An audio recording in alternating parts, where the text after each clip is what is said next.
ठीक, क्या आरबीआई की क्या direction with regards to audit of income?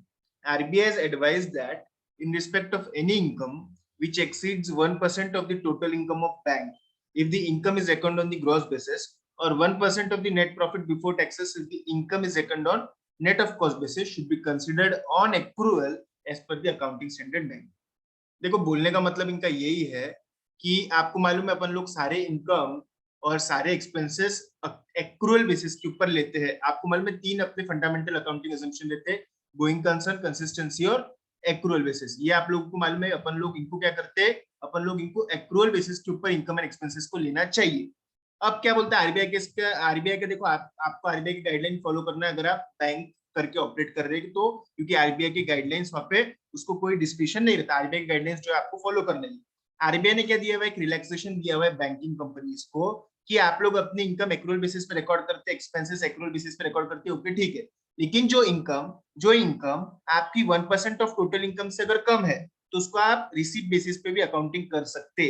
अब 1% ऑफ टोटल इनकम कब, अगर आप ग्रॉस बेसिस के ऊपर अकाउंटिंग कर रहे हैं। मतलब कल वाले अगर मैं एग्जांपल लूं तो यहाँ पे 1 लाख रुपए के आपका इनकम है और 70,000 रुपए के आपके एक्सपेंस है, ठीक है। वही इनकम कमाने को लग रहे हैं आपके 70,000 रुपए के एक्सपेंस। इसको क्या बोलते हैं, ग्रॉस बेसिस पे अकाउंटिंग करना। इनकम अलग बताना और उससे जुड़े हुए एक्सपेंसेस अलग बताना, ठीक है। इसको क्या बोलते हैं आप लोग, ग्रॉस बेसिस के ऊपर अकाउंटिंग करना है। नेट बेसिस ऑफ के ऊपर अगर आप अकाउंटिंग कर रहे तो आप डायरेक्टली क्या लिखेंगे यहाँ पे, 30,000 का इनकम। समझ में आ रहा क्या है? तो नेट बेसिस के ऊपर आप अकाउंटिंग कर रहे तो आपको 1% किसका लेना पड़ेगा, प्रॉफिट का, 30,000 का, ओके। ग्रॉस बेसिस के ऊपर अगर आप अकाउंटिंग कर रहे तो 1% आपको 1 लाख का लेना पड़ेगा। जो भी 1% से नीचे है, जो भी 1% से नीचे है उनको आपको ऑन रिसीव्ड बेसिस अकाउंटिंग करना पड़ेगा। यहाँ पे टोटल इनकम कितनी है, जैसे 1 लाख रुपीज। यहाँ पे नेट प्रॉफिट कितना है, 30,000 रुपीज। ग्रॉस बेसिस पे अकाउंटिंग करे तो 1% of 1 lakh low, net basis पे अकाउंटिंग करे तो 1% ऑफ 30,000 लो। जो 1% ऑफ 30,000 के नीचे उसको आपको रिसीट बेसिस के ऊपर अकाउंटिंग करना है। जो 1% ऑफ 30,000 के ऊपर उसको आपको एक्रूअल बेसिस के ऊपर अकाउंटिंग करना है, ठीक है। यस सर, ये कि मैंने कल भी बताया था। चलो और कोई क्वेरी और कोई क्वेश्चन?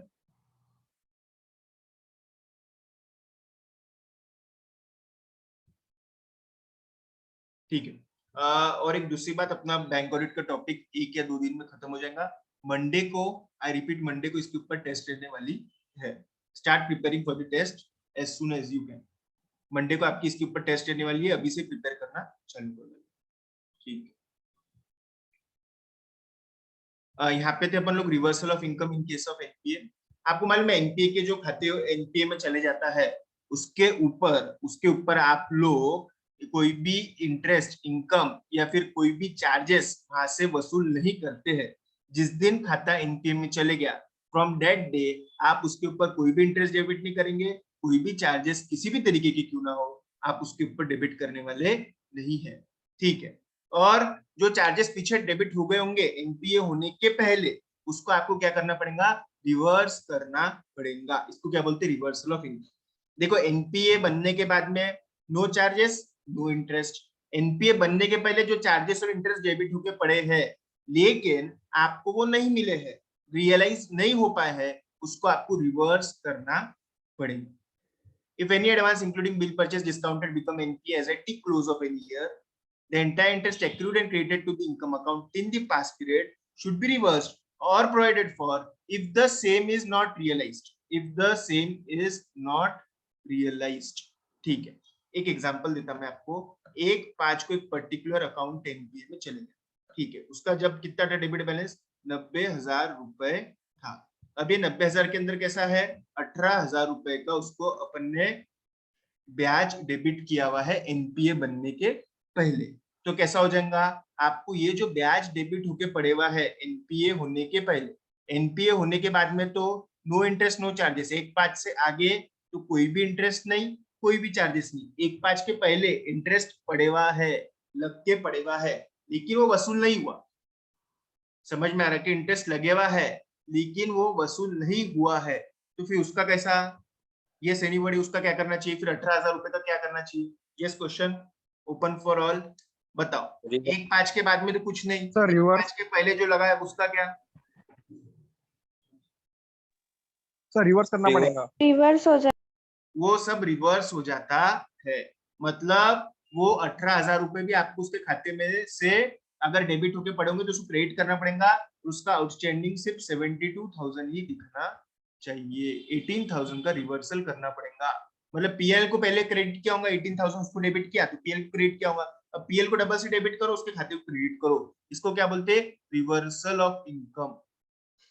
समझ में आ रहा है कि reversal of income getting should be reversed or provided for if the same is not realized, नहीं वसूल हुआ होगा तो ही। This will apply to government guaranteed advances also. यहाँ पे अलग से क्यों बोल रहे हो गवर्नमेंट गारंटीड एडवांसेस को भी ऐसा करो? ऐसा अलग से क्या के लिए लाइन दे रही है एनीबॉडी? ये अलग से क्यों बोल रहे हैं गवर्नमेंट गारंटीड एडवांसेस का? क्यों गवर्नमेंट गारंटीड एडवांसेस का कुछ अलग रहता क्या? गवर्नमेंट गारंटीड एडवांस का ये अलग से क्यों बोल रहे हैं ऐसा? गवर्नमेंट गारंटीड एडवांस का कुछ अलग? गवर्नमेंट गारंटीड एडवांसेस एनपीए में नहीं जाते। Yes, very good. क्योंकि गवर्नमेंट गारंटीड एडवांसेस कभी एनपीए में ही नहीं जाते, लेकिन स्टिल अगर उसके ऊपर कोई भी इंटरेस्ट चार्ज होकर पड़ा होगा जो कि वसूल नहीं हो रहा, एनपीए नहीं हो रहा, तो भी इंटरेस्ट आ रहा है कि उसमें नहीं, उसको एनपीए तो बोलना ही नहीं गवर्नमेंट गारंटीड एडवांसेस को। उसको गवर्नमेंट गारंटीड एडवांसेस को एनपीए बोलना ही नहीं है। फिर उसके इंटरेस्ट जो उसके ऊपर डेबिट हो रहा है लेकिन वसूल नहीं हो रहा, उसका क्या करना पड़ेगा? उसको भी आपको रिवर्स करना पड़ेगा, लेकिन सेंट्रल गवर्नमेंट में। In respect of NPA, fees, commission, similar income that has been accrued should cease to accrue in the current period and should be reversed. कोई फीस नहीं, कोई कमीशन नहीं, कोई ब्याज नहीं, कुछ नहीं। एनपीए होने के बाद में हाथ लगाओ अच्छू, मतलब कोई भी चार्जेस, कोई भी इंटरेस्ट, कोई भी कमीशन, कोई भी प्रोसेसिंग फी नहीं लगता। Further, in case of bank which have wrongly recognized income in the past, should reverse the interest if it is recognized as an income during the current year, और make a provision. पिछले बार गलती से डाल दिया था interest उसके ऊपर, या फिर चार्जेस डाल दिए होंगे, पिछले साल के भी अगर होंगे, लास्ट ईयर के भी होंगे, तो भी उसको रिवर्स करना जरूरी है। अब जैसे मैंने बोला आपको 1/5 को वो खाता एनपीए में चल गया, ठीक है, इसका मतलब क्या हो गया? मार्च महीने का भी कुछ इंटरेस्ट होगा, अप्रैल महीने का भी कुछ इंटरेस्ट होगा। अब मार्च महीने का इंटरेस्ट क्या ये साल रिवर्स करना चलता क्या? हाँ, ये साल भी रिवर्स करना चलता है, भले ही प्रीवियस ईयर का क्यों ना हो, कोई भी साल का क्यों ना हो। एनपीए के खाते के ऊपर जो भी इंटरेस्ट लगाऊंगा, कमीशन लगाऊंगा, फीस लगाऊंगा, अब वो रिवर्स करना जरूरी है। समझ में आ रहा क्या कि वहां पे आपको रिवर्स करना जरूरी है। In case of any bank which have wrongly recognized income in the past, to reverse the interest if it was recognized as an income during the current period. Current year में तो कुछ भी interest आपको recognise नहीं करने का है। पिछले सालों में कभी अगर कुछ इंटरेस्ट रहा गया होगा जो कि अभी तक के वसूल नहीं हुआ और खाता एनपीए हो चुका है, उसको भी आपको रिवर्स करना पड़ेगा। इन शॉर्ट, एनपीए खातों के ऊपर आगे से कोई ब्याज लगाना नहीं है, कोई कमीशन, कोई प्रोसेसिंग फी लगाना नहीं है। पुराने इसमें अगर कुछ लगाया होगा तो भी उसको रिवर्स करना अभी जरूरी है। ऑडिटर को वही तो देखना था कि सब इंटरेस्ट इनकम जो उसके ऊपर लगी है लेकिन मिला नहीं है, रिवर्स हो जाना चाहिए। समझ में आ रहा क्या? जैसे अब 1/5/2021 को ये एनपीए में चले गया, तो अब तो मैं ब्याज लगाऊंगा नहीं, फिर इसके अंदर 31 मार्च 2020 तक के जितना ब्याज लगा होगा लेकिन वसूल नहीं हुआ होगा, अब उसको आपको रिवर्स करना पड़ेगा। अच्छा, उसको 18-19 में भी कुछ ब्याज लगे हुआ है जो कि वसूल हो चुका है, उसका क्या करना? अभी 18-19 में भी ब्याज लगा था उसको, वो वसूल हो गया था, अब क्या करते उसका बताओ तुम? यस सर उसका अकाउंट जो है ना, हाँ हाँ हाँ बोलो। सर वो मिल गया तो, सर वो मिल गया ना इंटरेस्ट, वो थोड़ी ना हाँ, जो मिल गया वो गया, रात गई बात गई, जो पैसा आ गया बस वो अपना हो गया, अब उसके अंदर कुछ भी घालमेल करने का नहीं है। Furthermore, the auditor should inquire if there are any large debit in the interest income account that have not been explained. It should be inquired whether there are any communication from the borrower pointing out the difference in the interest charge wherever appropriate action has been taken. मेरे को एक बात समझनी है आप लोगों से, interest income account that have not been explained, large debit in the interest income account, इसका मतलब क्या है? इंटरेस्ट इनकम के अंदर लार्ज डेबिट यानी क्या रहता है वो बताओ। डेबिट क्या रहता है इंटरेस्ट इनकम में? पहली बात, what do you mean by the term debit in the interest income account?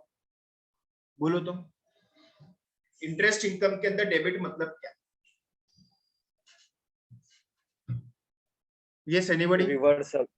हाँ, इंटरेस्ट इनकम के अंदर जो भी डेबिट पूरा वो क्या रहने वाले मालूम है? रिवर्सल है। तो ऑडिटर ने क्या देखना चाहिए? इनकम अकाउंट के अंदर जितने भी डेबिट्स हो रहे उसको आपको स्टडी करना पड़ेगा, क्योंकि वो डेबिट हो रहे मतलब क्या है? वो सब एनपीए जो खाते चले गए उनका इंटरेस्ट इनकम का रिवर्सल है, इंटरेस्ट इनकम का वो रिवर्सल है, तो ऑडिटर को वही देखना है। उसके साथ ही साथ कभी कभी कैसा होता है 12.5% सैंक्शन लेटर में रहता, लेकिन बैंक गलती से 13% लगा देती, फिर बोरोवर बोलता है गलत इंटरेस्ट हो गया, तो भी फिर इंटरेस्ट को रिवर्स करना पड़ता है। समझ में आया कि मैंने क्या बोला अभी, कि सैंक्शन लेटर के अंदर 12.5% के ऊपर लोन सैंक्शन हुआ था, लेकिन सामने वाले व्यक्ति को गलती से 13% ब्याज चले गया, 13% के ऊपर उसको चार्ज हो रहा, बोरोवर के ध्यान में आ गया, उसने बैंक को रिक्वेस्ट करा कि आप ज्यादा इंटरेस्ट चार्ज कर रहे, इसके अंदर बैंक क्या करती, रिवर्सल करती है। ठीक है, अब ये जो ऑन लीज एसेट मतलब क्या है, कौन सी लीज से पता है क्या आप लोग, फाइनेंस लीज। बैंक वाले व्हीकल लोन देते ना, व्हीकल लोन वगैरह रहता है ना, जिसके अंदर आखिरी हफ्ता देने के ऊपर एसेट आपका हो जाता, उसके लिए है। The component of finance income as defined in AS 19 leases on the leased asset which is accrued and credited to the income account before the asset becoming non-performing and remaining unrealized should be reversed. मतलब vehicle loan के अंदर कैसा रहता पता है कि आप लोगों को इंस्टॉलमेंट देना पड़ती, ईएमआई देना पड़ती है हर महीने।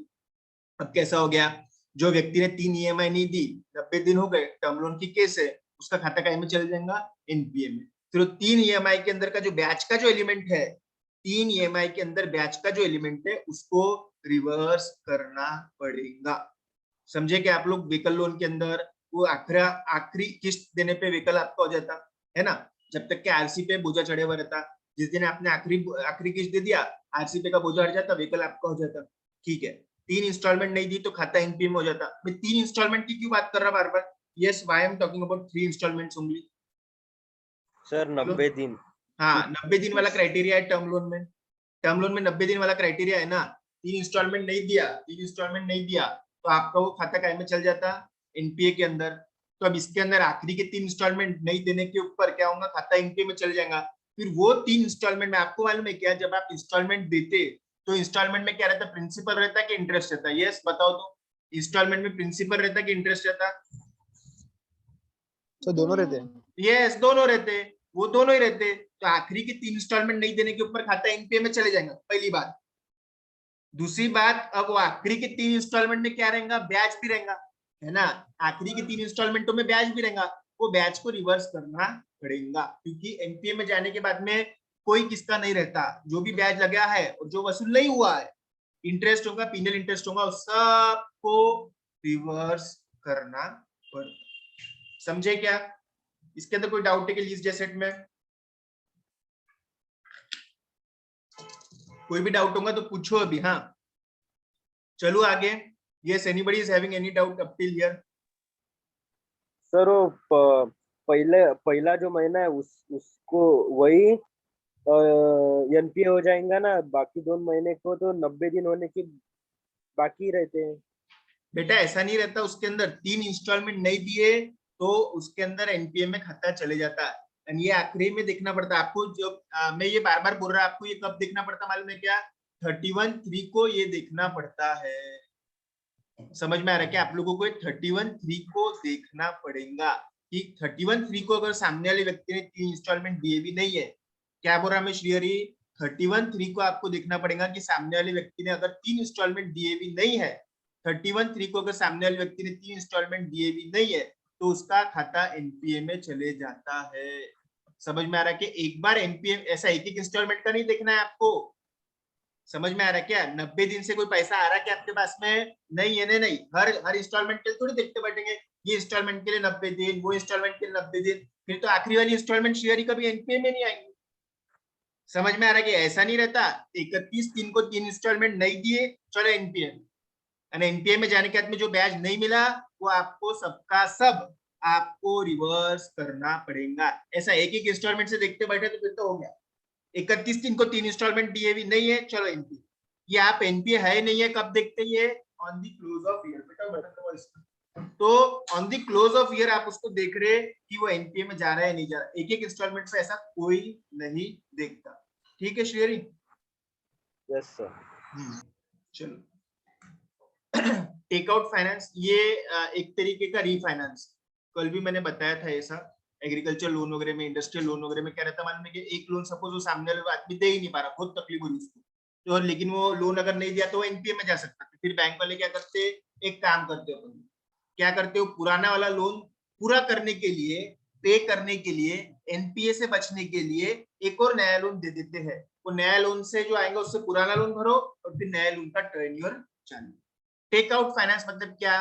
पुराने लोन को फुलफिल करने के लिए, एनपीए से बचने के लिए आप लोगों को नया लोन दिया जाता है। तो फिर पुराना लोन का खाता बंद हो जाता, नया लोन का खाता मिल जाता। ये ऐसा क्यों करते हो? मेरे पुराना लोन का खाता बंद करके नया लोन दो, वो तो हो ही रहा ना बैंक में। पहला पैसा आया नहीं, दूसरा लोन देके पहला वाला पैसा भरा ले रहे। ऐसा क्यों करते होंगे? Yes anybody?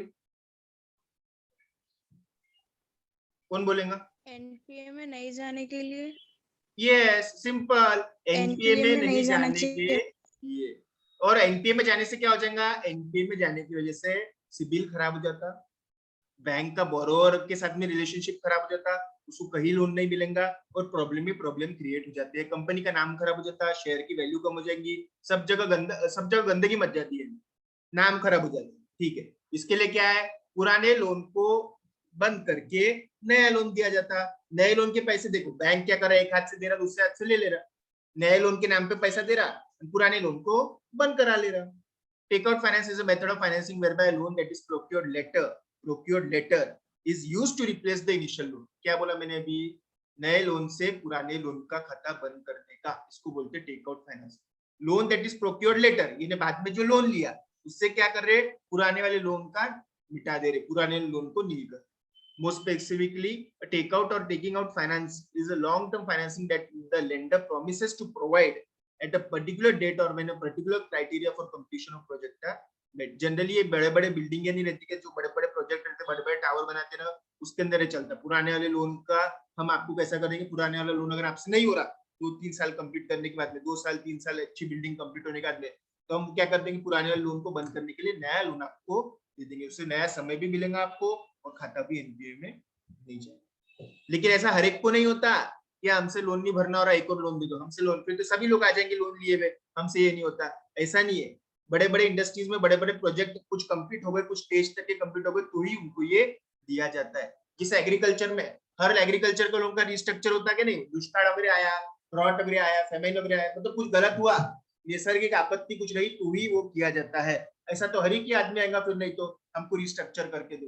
समझ में आ रहा है कि कुछ कंडीशन रहती है, वो मीट करने के बाद ही ये किया जाता है। जैसे हमने एक टावर बना रहे, 25 मंजिल का एक टावर बना रहे जिसके अंदर 250 फ्लैट्स, ठीक है, हमने लोन लिया था तो 25 करोड़ का। अब कैसा हो गया? 3 साल हो गए, एक ही साल बाकी अब टावर कंप्लीट होने के लिए, लेकिन 3 साल वाला जो लोन था अब हमारा एनपीए में जाने का डर हो रहा, क्योंकि बोले पैसे नहीं आ रहे भरने के लिए, सो एंड सो प्रॉब्लम आ रहा है। लेकिन हमारा टावर ऑलमोस्ट कंप्लीट करने में, हम प्रॉपर्टी कंप्लीट ही कर लेंगे 1 साल के। फिर बैंक वाले क्या सोचते हैं? देखो खाता खराब नहीं होना चाहिए, बोरोवर खराब नहीं होना चाहिए, एनपीए में नहीं आना चाहिए, इस सब के लिए क्या करते हैं? पुराने वाले लोन को बंद करने के लिए नया लोन दे देते हैं। बैंक भी क्या चाहेंगे? एनपीए में खाता जाए या नहीं जाए? Yes anybody? बैंक क्या चाहेंगे? एनपीए में खाता जाना चाहिए कि नहीं जाना चाहिए? नहीं जाना चाहिए। नहीं जाना चाहिए। क्यों नहीं जाना चाहिए? बैंक का क्या नुकसान है? एनपीए में गया तो खाता, बताओ। इंटरेस्ट नहीं मिलेगा। इंटरेस्ट नहीं मिलेगा और बैंक का क्या नुकसान रहता है? कमी दिखेगी। कस्टमर भी टूटेंगे। कस्टमर टूटेंगे वगैरह वगैरह सब ठीक है। नहीं, परफेक्ट आंसर नहीं मिल रहा मुझे। बैंक का क्या नुकसान रहता है? बैंक के जितने ज्यादा एनपीएस बढ़ेंगे उसका मतलब नाम खराब होगा ना। नाम खराब होगा। नाम में हमको डर नहीं लगता, नाम खराब हुआ तो चलता। और क्या है बलम? तो प्रॉफिट खराब होगा ना। केशव, बैंक आरबीआई के प्रॉफिट कम होगा ना बैंक का। क्या कम होगा? Profit. Very good, very good. अरे देखो, जितने ज्यादा सबस्टैंडर्ड डाउटफुल एसेट रहेंगे, जितने ज्यादा एनपीए रहेंगे, उतना ज्यादा बैंक को क्या करना पड़ेगा? प्रोविजन करना पड़ेगा। याद है ना? 15%, 25%, 40%, 100% प्रोविजन। और ये प्रोविजन अल्टीमेटली किसको खाने वाला है? प्रॉफिट को। समझ में आ रहा है ना आप लोगों को? तो बैंक तो कभी भी यही चाहेंगी कि क्या एनपीए कम से कम रहो। वो फुकट प्रॉफिट खाते ना। 25 करोड़ का लोन है, 25 करोड़ का लोन है, उसके ऊपर सपोज 15% अगर वो प्रोविजन करने के लिए बोल रहे, यानी कितना हो गया? वो करीबन 3.5-4 करोड़ का प्रोविजन करना पड़ेगा ना। तो बैंक तो कभी भी क्या चाहेंगे कि जा बाबा तू और एक लोन ले ले, पुराने लोन को बंद करा के नया लोन के अंदर नया टाइम लिमिट दे दे। तो बैंक भी यही चाहेगा कि एनपीए में खाता ना जावे। बैंक तो बहुत ही ज्यादा चाहेगा, क्योंकि एक एनपीए का खाता उनका प्रॉफिट खा लेता। समझ में आ रहा? प्रॉफिट कम, तो सब कुछ गड़बड़ गड़बड़। इसके लिए वो कभी भी यही चाहेंगे कि टेक आउट फाइनेंस करके एक और बार लोन ले लो। In case of take out finance based on record of recovery, अब जो नया लोन का खाता है उसके अंदर भी अब एनपीए की जो सिमिलर नॉर्म्स पहले लगते थे वही रहने वाले हैं। जब तक उसमें पैसा आता नहीं तब तक के आप लोगों ने उसको ये करना नहीं चाहिए, और पैसा नहीं आया तो ऑफकोर्स वो भी खाता एनपीए में जा सकता। समझ में आ रहा है कि ऐसा नहीं कि अब सेकंड लोन का खाता मिल गया तो आपको वो एनपीए में नहीं जाएगा, वो भी it is also based on record of recovery. समझ में आ रहा है क्या? अगर उसमें पैसा नहीं आ रहा मतलब कुछ रिकवरी नहीं हो रही तो वो account again classified as NPA ही रहने वाला है। In case of takeout finance, if based on record of recovery, the account is classified by the leading bank as NPA, it should not recognize income unless realized from the borrower. Income कब तक के आप लोगों ने recognize नहीं करना चाहिए? जब तक के मिलती नहीं है, अगर अरेंजमेंट में वैसा दिया हुआ है। नए लोन खातों में कैसा हो जाता है मालूम है कि फिर एक्चुअल सिस्टम के ऊपर वो नहीं लेते, जब जब पैसा आएगा तब तभी इनकम रिकॉग्नाइज करते हैं। इन शॉर्ट ऐसा है कि अगेन जो नया खाता आने वाला है उसको भी एनपीए के सारे रूल्स रेगुलेशन जो पहले है वही रहने वाले हैं। अब वो अरेंजमेंट क्या है बैंक और बोरोवर के बीच में नए लोन के खाते के लिए वो देखना पड़ेगा। कोई जो नए लोन के खाते जो रहते हैं टेकआउट फाइनेंस के अंदर मतलब रिस्ट्रक्चर फाइनेंस के, उसके अंदर ऐसा रहता है जब तक पैसा आता नहीं तब तक के बैंक उसकी इनकम ही रिकॉग्नाइज नहीं करती है। ठीक है, समझे कि टेकआउट फाइनेंस आप लोग को इतना ही ध्यान में रखने का है कि टेकआउट फाइनेंस मतलब पुराने वाले लोन को बंद करके नया वाला लोन दिया जाता है। प्रॉपर्टी डेवलपर्स जो रहते हैं ना, बड़े बड़े टावर वगैरह जो मुंबई पुणे में रहता है वहां पे रहता है ये। अपने यहाँ टेकआउट फाइनेंस मतलब वो एग्रीकल्चर के जो लोन रिस्ट्रक्चर होती है उसके अंदर जनरली देखा जाता है, वो भी टेकआउट नहीं रहता एक्चुअली, रिस्ट्रक्चरिंग ऑफ फाइनेंस ही बोलते हैं। टेकआउट फाइनेंस मतलब एक एजेंसी भी रहती है इसके अंदर बीच में इन्वॉल्व, बोरोवर रहेगा, बैंक रहेगा, एक एजेंसी रहेगा। अपने को अभी ज्यादा है नहीं, फाइनल लेवल पे रह सकता। अभी के लिए आपको सिर्फ टेकआउट फाइनेंस ने क्या इतना ध्यान में रखने का है। पार्शियल रिकवरीज इन एनपीए, वो इसने पूछा था मेरे को, किसने, बंसरी ने, कि बोले 82 ड्यू था उसको, उनसे 72 ड्यू दिया तो 72 ही दिया तो क्या बचेगा 10,000 रुपए अगेन एनपीए में आ जाएगा, जितना भर दिया उतना हो गया। In absence of clear agreement between the bank and the borrower for the purpose of appropriation of recoveries in NPA towards principal or interest due, bank are required to adopt an accounting policy and exercise the right of appropriation of recovery in uniform and consistent manner. कल बोला था ना मैंने कि अगर आपका 72 का principal due है, 18 का आपका इंटरेस्ट ड्यू है, टोटल आप लोगों का 90 ड्यू है, इसके अंदर अगर सपोज सामने वाले ने 80 भरा तो इसके अंदर कैसा रहता, पहले मैंने क्या बोला, पहले इसमें से 18 का इंटरेस्ट वसूल किया जाएगा और बाद में 62 का इसका प्रिंसिपल वसूल किया जाने वाला है। अब एक बार जो पॉलिसी बना ली बैंक ने वो सब जगह लागू करना पड़ती है। ये कॉमन पैरेलल्स ऐसा है कि पहले इंटरेस्ट वसूला जाता, बाद में प्रिंसिपल वसूला जाएगा। अब ये खाता और 10,000 के लिए एनपीए में रहेगा, लेकिन सिर्फ प्रिंसिपल, इंटरेस्ट नहीं, क्योंकि इंटरेस्ट पूरा आ गया।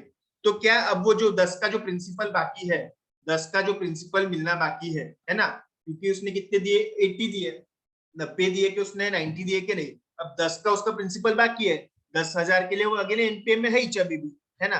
तो अब वो बोरोवर तो एनपीए में था, एनपीए में है और एनपीए में रहेगा। अब ये 10,000 के ऊपर ब्याज लगेगा क्या, बोलो तो?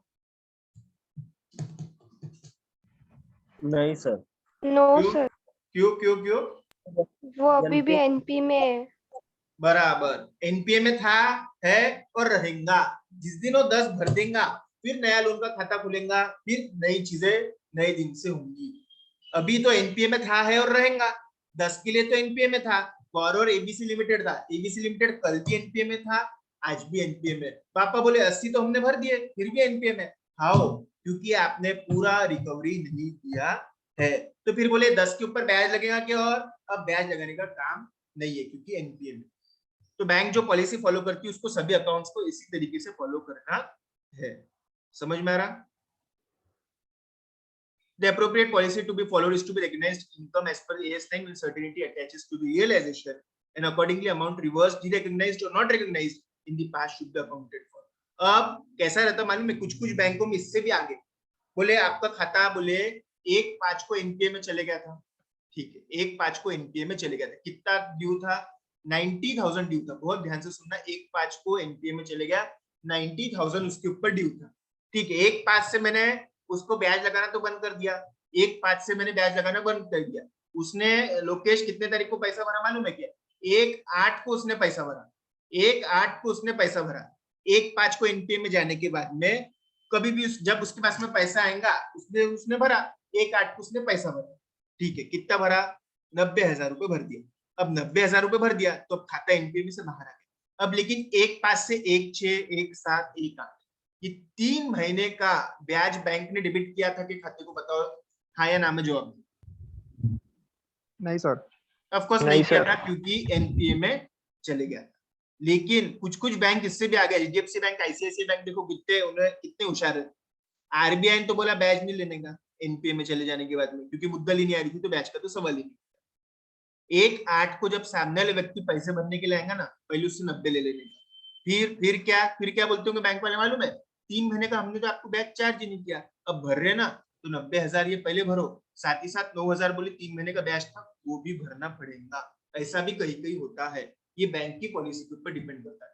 ये समझे कि आप लोग, हमने 3 महीने ब्याज लगाया था, अब भरते समय ग्राहक को, कस्टमर को पूरा निचोड़ लेने का, बेचारा पहले का ब्याज भर रहा, प्रिंसिपल भर रहा, ये तो भर ही रहा 90,000 रुपए। 3 महीने जो नहीं लगाया था, 3 महीने जो पैसा बाकी था वो भी अब उसको लगा के ले लेते। अब जैसा हर जगह अलग अलग पॉलिसी रहती है, इसमें किसको डाउट है? सर लेकिन आरबीआई तो मना करती ना लगाने से। बेटा आरबीआई मना करती तो हमने कहाँ लगाया, अकाउंट में 90 ड्यू था, जब आ रहा आदमी भरने के लिए तो उसको बोल रहे कि 3 महीने का तूने ब्याज नहीं भरा था, 3 महीने का तूने ब्याज नहीं भरा था। अकाउंट एनपीए में नहीं रहता था, दर्शन ब्याज लगाते थे क्या? हाँ ब्याज लगाते थे। जब वो एनपीए में से बाहर आएगा, जब सब भर देगा 90,000, फिर उसको धीरे से बोलते रहे तुम्हारे 3-3 हजार रुपए पर महीने का वो भी ब्याज बाकी है। ये डिपेंड करता है बैंक की पॉलिसी के ऊपर। समझ में आ रहा है? नेशनलाइज बैंक में ये सब धंधे नहीं चलते, प्राइवेट बैंक में कुछ भी चल सकता, वो लोग कैसे भी तरीके से चार्जेस पैसा वसूल करते हैं। प्राइवेट बैंक की बात कर रहा है, of course this depends upon the policy. दर्शन में अकाउंट को कुछ डेबिट नहीं कर रहा, दर्शन में अकाउंट को डेबिट नहीं कर रहा। बोलो सर ये लीगल है या इलीगल? क्या क्या क्या? सर ये 3,000 ऊपर के जो ले रहे इंटरेस्ट 3 महीने की, इलीगल है या इलीगल है? क्या बोल रहे, इलीगल है कि लीगल है? हाँ लीगल है, सर उसमें क्या आरबीआई गलत है? तो लीगल है क्या? अपन अकाउंट को कुछ डेबिट क्रेडिट कर रहे क्या? नहीं, आरबीआई तो क्या बोलती है, अकाउंट के ऊपर कुछ डेबिट नहीं करना है। आरबीआई क्या बोलती है, अकाउंट पे डेबिट नहीं करना है। हम नहीं करते, हम तो करते भी नहीं। 90,000 ड्यू था, 90,000 ये 18,000 रिवर्स करने को बोला आरबीआई ने, हमने 18 भी रिवर्स कर डाला। समझ में आ रहा क्या?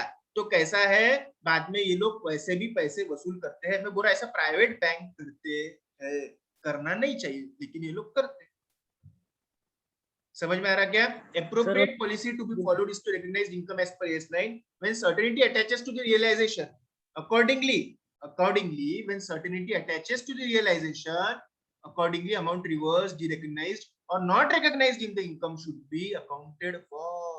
Not recognized, derecognized, reversed भी वसूल कर सकते हैं अगर आपको सामने वाला देने को तैयार होगा तो, पैसा मिलने वाले होंगे तो। हाँ बोलो।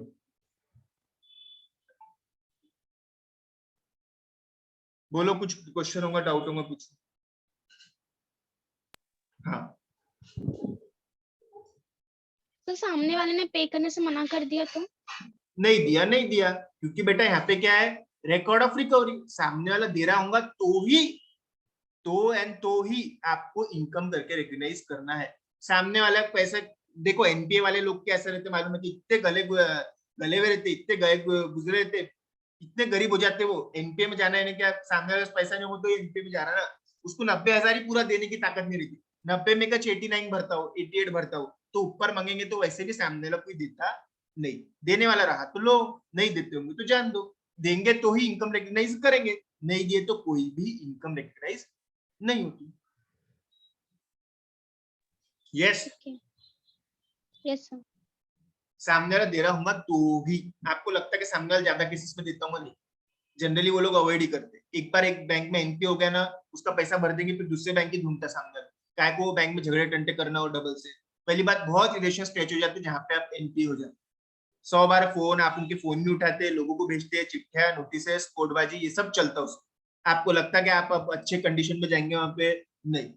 ये क्या बोल रहा है कि सामने वाला देता हूँ तो तो ही आपको इनकम रिकॉग्नाइज करना है, नहीं दिया तो सवाल ही नहीं उठता। No income received, no recognition. ठीक है।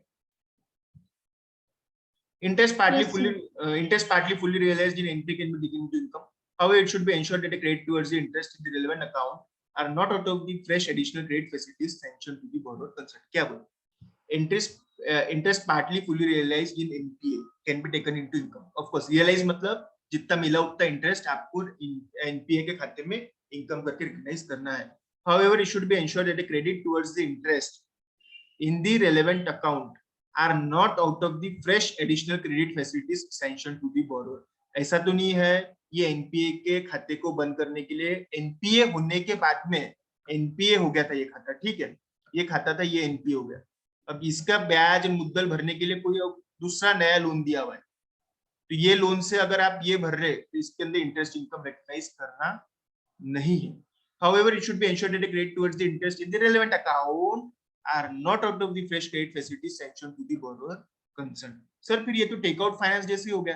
टेक आउट फाइनेंस में खाता एनपीए में गया नहीं था, खाता एनपीए में नहीं गया था, यहाँ पे एनपीए में गए हुए खाते की बात चल रही, दोनों में डिफरेंस है. खाता यहाँ पे एनपीए में गया हुआ है, टेक आउट फाइनेंस में एनपीए में नहीं गया. एनपीए में खाता चले गया, उसको पूरा करने के लिए कोई दूसरा लोन ले रहे, वहां से ब्याज भर रहे. एक तो क्या होगा, एक बैंक से आप ले रहे हैं, दूसरे बैंक में भर रहे, समझ में आ रहा है, एक अकाउंट से ले रहे हैं, दूसरे अकाउंट में भर रहे, तो आप पे इंटरेस्ट इनकम को रिकॉग्नाइज नहीं करना है. ये 3 लाइन समझे कि एक बार पढ़ो तो ध्यान से.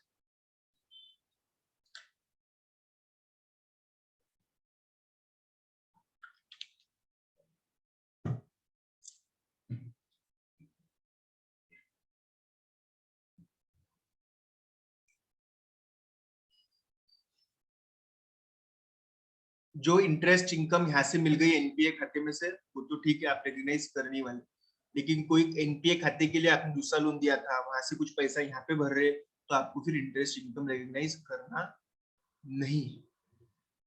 इसमें कोई doubt?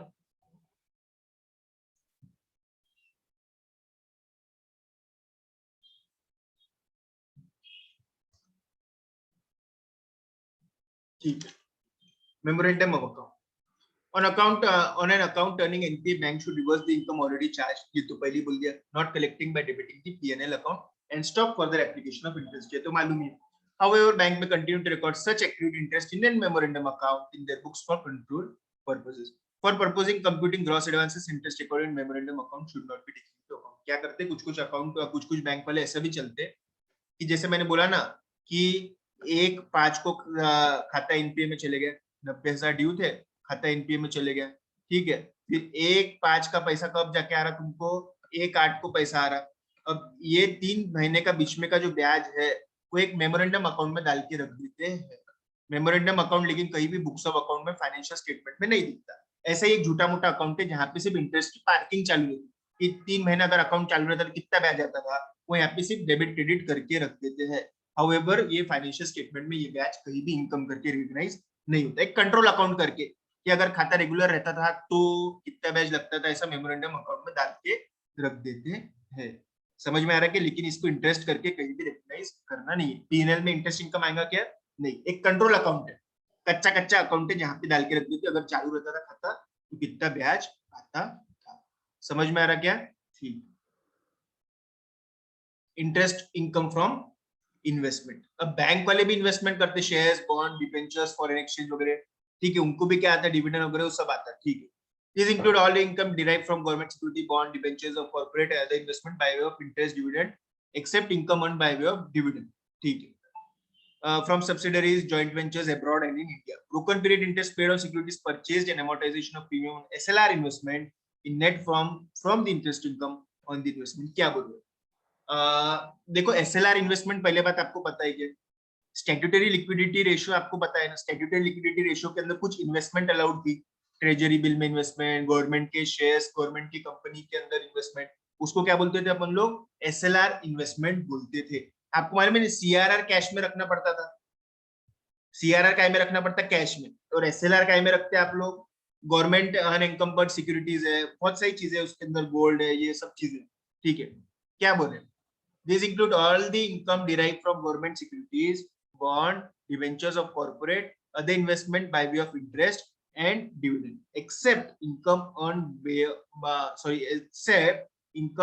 by way of dividend. ये इंटरेस्ट इनकम है, तो यहाँ पे ऐसा क्यों बोल रहे हो, except income earned by way of dividend, क्योंकि डिविडेंड का एक अलग हेड है, इंटरेस्ट का एक अलग हेड है, ये इंटरेस्ट का हेड है, ये इंटरेस्ट का हेड है, एक और डिविडेंड का हेड रहता उसके अंदर डिविडेंड डालना पड़ता है, इसके अंदर डिविडेंड देना नहीं है. From subsidiaries, joint ventures abroad and in India. Broken period interest paid on securities purchased and amortization of premium on SLR investment is net off from the interest income on investment.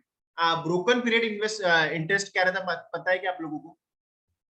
Broken period interest मतलब क्या रहता है? देखो आपने कैसा, आपको में debenture की डेट रहती, जैसे 6% वाले डिबेंचर है, 6% वाले डिबेंचर्स है सपोज आप लोगों के, इसके अंदर क्या करती, जहां से आपने खरीदा होगा वो क्या करते, 30/9 को एक बार इंटरेस्ट देते और उसके बाद में 31/3 को एक बार इंटरेस्ट देते. ठीक है, 30/9 को इंटरेस्ट देने का, 31/3 को इंटरेस्ट देने का. जैसे 1 लाख रुपए के डिबेंचर, इसके ऊपर बताओ तो मेरे को कैसा ब्याज मिलेगा, 30/9 को और 31/3 को कैसा ब्याज मिलेगा? ये एनीबॉडी क्या रहता बताओ तो. देखो 3,000 6% के डिबेंचर है, 1 लाख की डिबेंचर है, ठीक है, इसके अंदर पहले 3,000 मिलेंगे 30/9 को और 31/3 को 3,000 रुपए मिलेंगे. ठीक है क्या? ओके, मैंने खरीदा जैसे डिबेंचर 30/8 को मैंने डिबेंचर खरीदा. कब खरीदा मैंने? 30/8 को डिबेंचर खरीदा. लेकिन जब मैंने डिबेंचर खरीदा ना, तो मैंने 2,000 के ब्याज के भी सामने वाले को दिए हुए हैं, क्योंकि 3,000 किसको मिलेंगे? अब मुझे मिलेंगे. समझ में आ रहा क्या? तो जब आप इंटरेस्ट इनकम रिकॉग्नाइज कर रहे 3,000, इसमें से ब्रोकन पीरियड का इंटरेस्ट जो है 2,000 कम करके रिकॉग्नाइज करना पड़ेगा.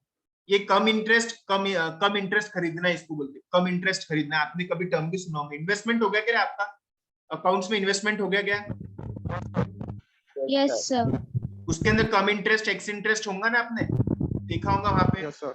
हाँ, तो उसके अंदर कैसा हो गया, जैसे मैंने डिबेंचर कम इंटरेस्ट खरीदा, कम इंटरेस्ट मतलब इंटरेस्ट के साथ में, 30/9 को इंटरेस्ट किसको मिलेगा? मेरे को मिलेगा 30/9 को इंटरेस्ट. लेकिन 3,000 पूरा मेरा है क्या? नहीं, 3,000 में से सिर्फ 1,000 ही मेरा है. 2,000 मुझे उसमें से जब इंटरेस्ट मिलेगा तो कम करके लिखना पड़ेगा. समझ में आ रहा क्या? वैसे एसएलआर इन्वेस्टमेंट में भी रहता. क्या होता, ड्यू डेट के पहले आगे पीछे अपन जब खरीदते तो ब्याज तो अपने को मिलने वाला है, लेकिन सामने वाले का भी उसमें कुछ हक रहता है, वो अपने को उसको देना पड़ता है. तो जब मैं डिबेंचर खरीदूंगा ना, तो मैं 1,02,000 के डिबेंचर खरीदूंगा, क्योंकि कम इंटरेस्ट खरीदा, तो 2,000 रुपए मेरे को ये 3,000 में से कम करना पड़ेगा. इसको बोलते हैं broken period interest paid on securities. ठीक है, समझा क्या? तो आप लोग जब खरीद रहे तो इसके अंदर इंटरेस्ट के साथ में खरीद रहे. ओके, इंटरेस्ट के साथ में. तो 3,000 के अंदर 2,000 का सामने वाले का हिस्सा है, तो 2,000 उसको देना पड़ेंगे. उसके